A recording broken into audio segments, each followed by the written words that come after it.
Good morning, I'm Dr. Alan Widener from Massage Chair Relief, and today is our bi-weekly massage chair industry update for Thursday, July 13th, 2023. Thank you for visiting with me today. Appreciate your taking time to watch this video. I hope you find some of the information helpful to you. In terms of sales, right now for the month of July, we have Kyoto offering their Kenko and Genki models for $34.99 and their Yosei model for $49.99. Ogawa has their typical sale, which is, well, I can't remember all the details, but you can go to our website and look at the Ogawa chairs and you'll see what sales are available for the Ogawa Active XL 3D, for the Ogawa Active 3D or Active L 3D. We also have the Ogawa Master Drive AI 2.0. And I'm missing one, but I can't remember what it is. But they have sale prices along with free extended warranty. We have a bunch of new models on our website that we have added, and some of them will be getting into our showrooms. But we have the JP650, Titan JP650. That's the quote-unquote made in Japan chair that is now available from Osaki Titan. By the way, Osaki and Titan is the same company. You may have heard of different models with those different names. Like, for example, the Osaki Maestro LE, or the Titan Fleetwood, or in this case the Titan JP650. Those are the same company. The company's called OTA. They're based out of Dallas, Texas. But they have different brands, just like Infinity has the Kyoto brand and the Sharper Image brand, and Ogawa has the Kozia, the Ogawa, the Brookstone, and the JP Medix brands. And just like Furniture for Life has the Decor, the Kai, the Oko, and the Positive Posture brands. So the Titan and Osaki, they're the same company. We also are getting the Infinity. We have added the Infinity Riage 4D. Riage used to be a pretty popular chair a couple of years ago. We had the original Riage, which was not a 3D chair, it was just called the Riage, in our showroom in Utah before we started growing out the stores. And that chair was a very popular chair. The 4D now has the additional depth adjustments and speed adjustments for the rollers. And it's a new model, so we've added that to the website. The Titan Jupiter LE has also been added to the website, as has the Cinca Wellness JP3000. Now, from these models, we go into an interesting discussion about where chairs are made. And there used to be a time when we had chairs that were made in Japan, like the original Inada chairs. We had chairs that were made in China, which were pretty much every other chair. Well, then things started to cross over a bit. And I remember when Inada had their Inada Dreamwave chair, which is a Japanese company and a quote-unquote made in Japan chair, but the components, many of the components, if not all of them, were made in China. And that is still the case today. You've got chairs like the JP Medix Kumo, like the Yoko M8, like this new Titan JP650 that are said to be made in Japan, but they are truly made in China. The components are made in China, and then the components are exported to Japan, where they are assembled, tested, and programmed. And the Japanese have a reputation for testing. That's what they're known for, and that's why the product coming out of Japan is always a good quality product. And then you've got chairs like Panasonic, which are designed and engineered by the Japanese, but it's built in China. But the design and engineering of the chair and although they're built in the Chinese factory, they're overseen, that the development and the testing of the chair is overseen by the folks from Panasonic. So you have a very good product there as well, a good quality product. And the Chinese chairs now, over the years, China is the go-to place for components because it's less expensive, it's cheaper. And so that's why chairs a lot of the components are made there and then exported to their country, to the home country of the designers, like Japan or Korea now. We see some of the Korean chairs like Body Friend and Kai, or Hutech is the name of that company. Anyways, those chairs now have their components made in China, exported to Japan and Korea, where the testing and programming is done. So it's kind of a mess of components of different countries. Not a mess, I would say, but it's like a tapestry of different components, not all made in the same country. Now, the reason I'm bringing this up is because now we have the Cinca JP3000, which is a new chair from Cinca Wellness, and this Cinca is a subsidiary brand and company of the Johnson Wellness Company, Johnson Wellness Technologies, who just a few short years ago purchased, I believe it's Mount Fuji factory in Japan, and they are now building chairs primarily in that factory. And the JP1100, I heard that that chair has about 70% Japanese components, which is unique because we're now seeing chairs that are being built in Japan. And I know that the new JP3000 is built the same way, with a newer technology, a very sophisticated AI feedback technology for their roller mechanism. And that is now the higher percentage is made in Japan.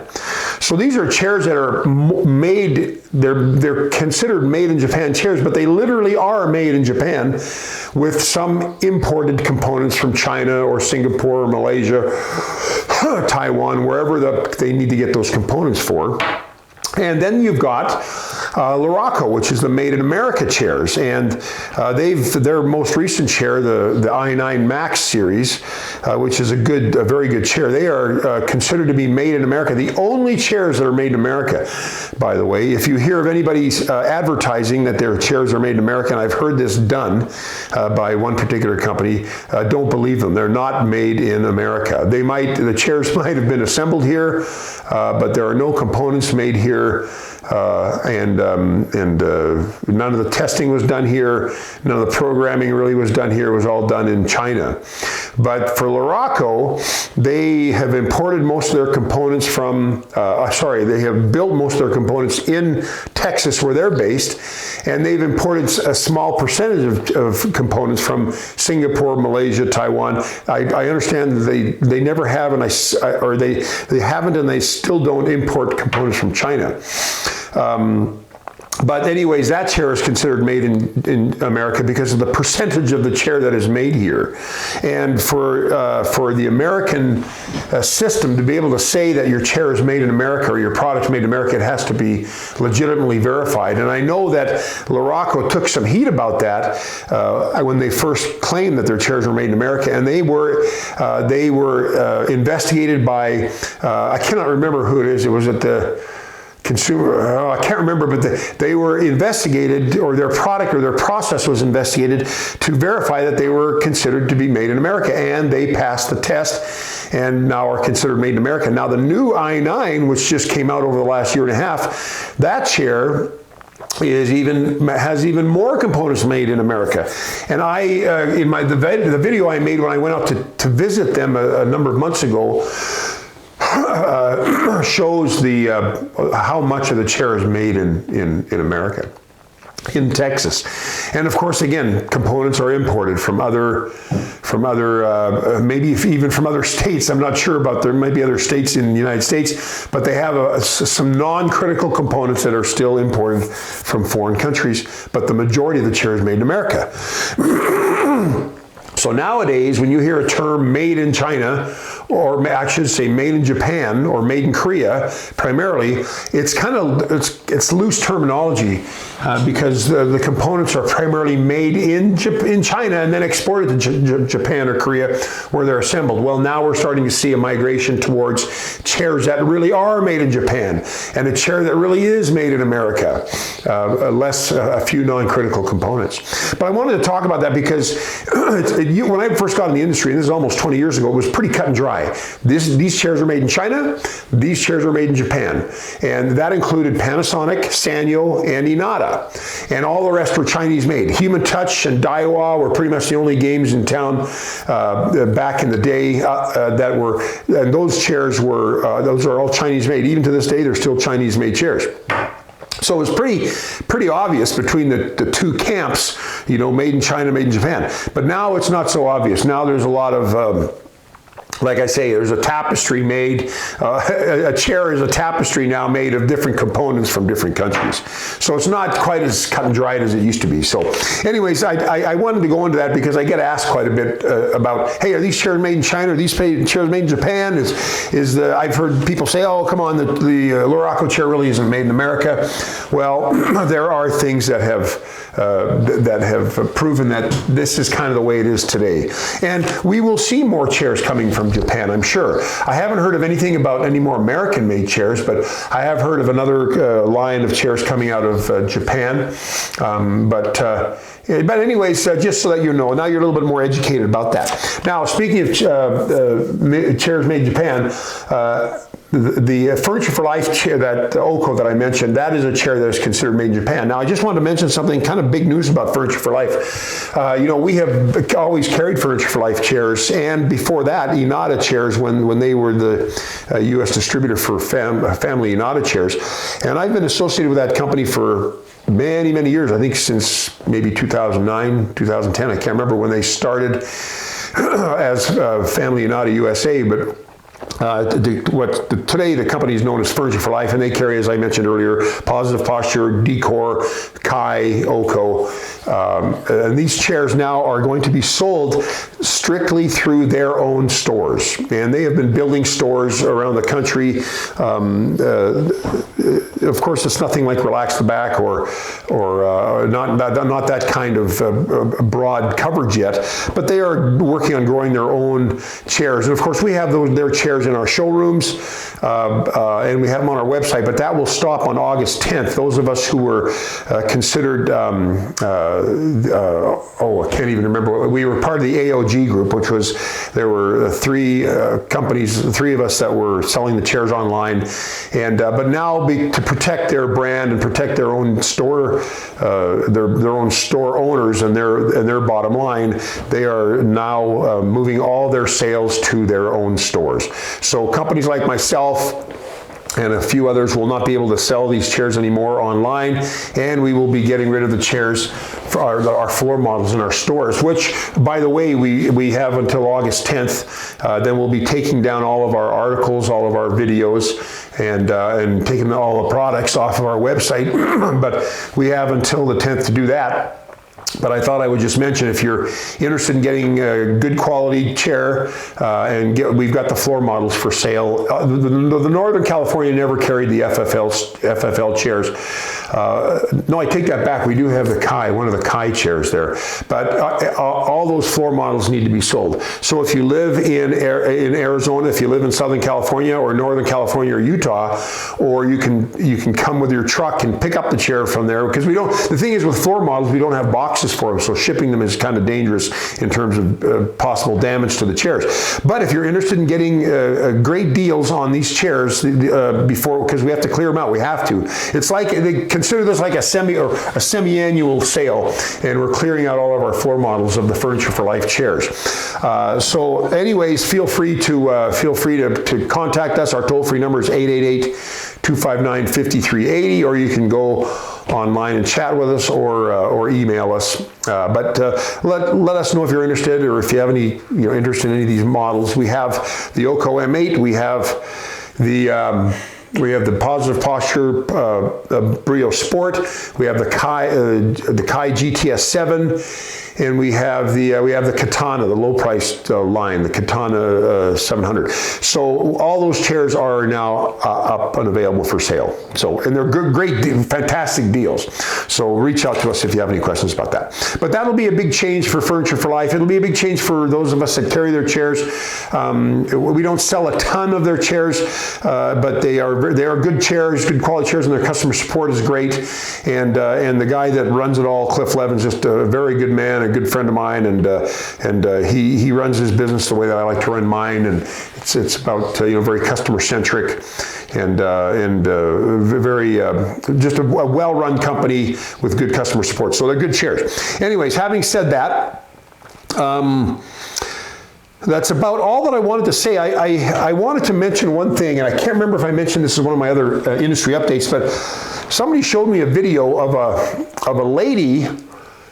It was a chaotic video, and it was pretty dark where it was at, but a lady had her foot stuck in a foot airbag compressor, the foot massage compressor airbags of a massage chair, and she couldn't get her foot out, and I shouldn't laugh because she was obviously in great discomfort, and so I have been asked a few times, not about that video, but I get asked by people in general, are massage chairs safe? And massage chairs are quite safe. I've been in the business for like 18, 19 years, and I've never seen something go wrong with a massage chair that created a safety issue for a customer.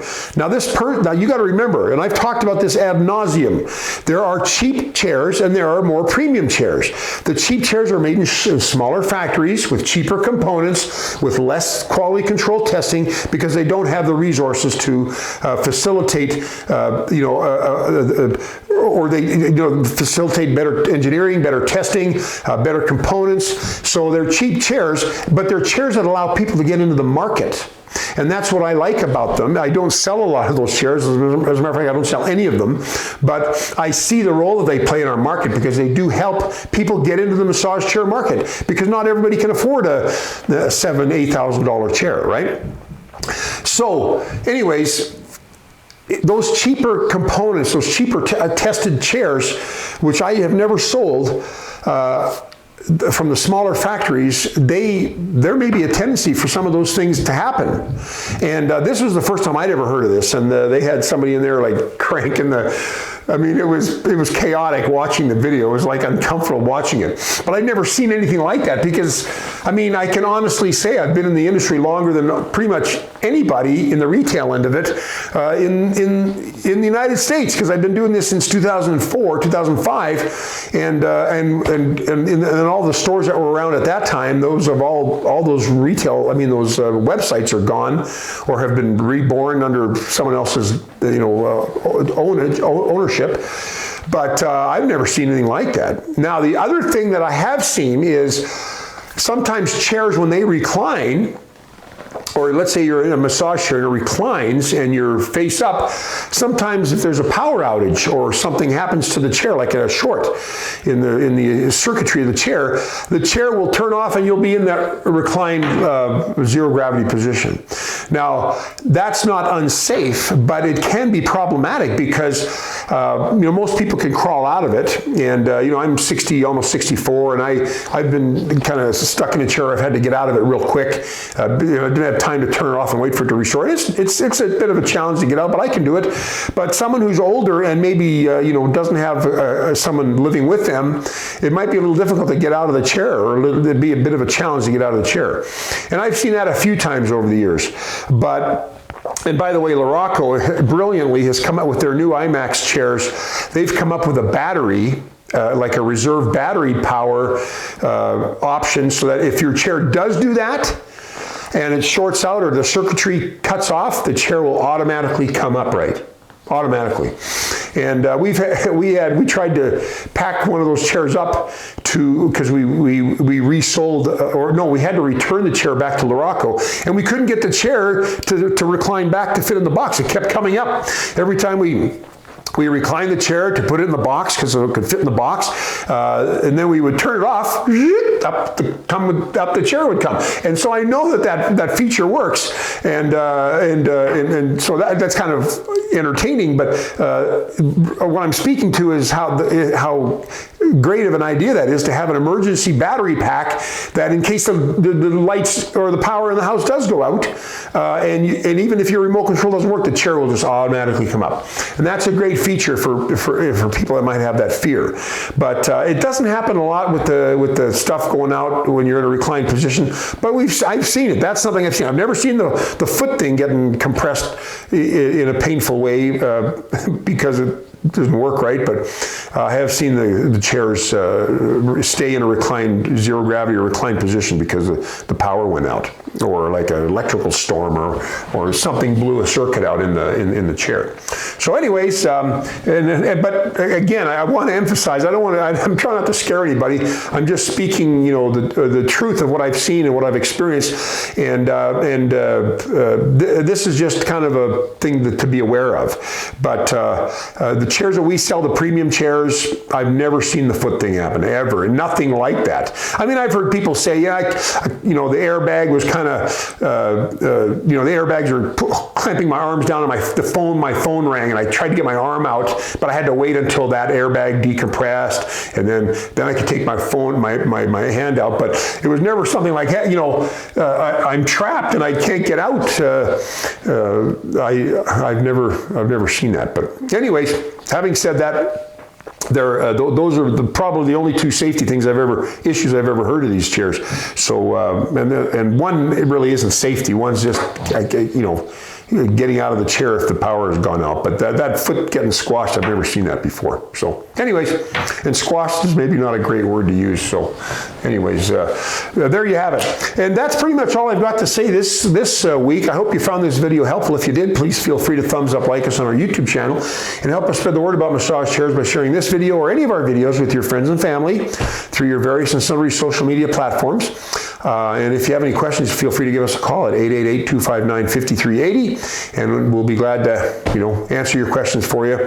And you can pretty much call 24/7. It doesn't necessarily mean the phone will get answered at 2 in the morning, but you can call and leave a message, and you'll get a call back first thing in the morning.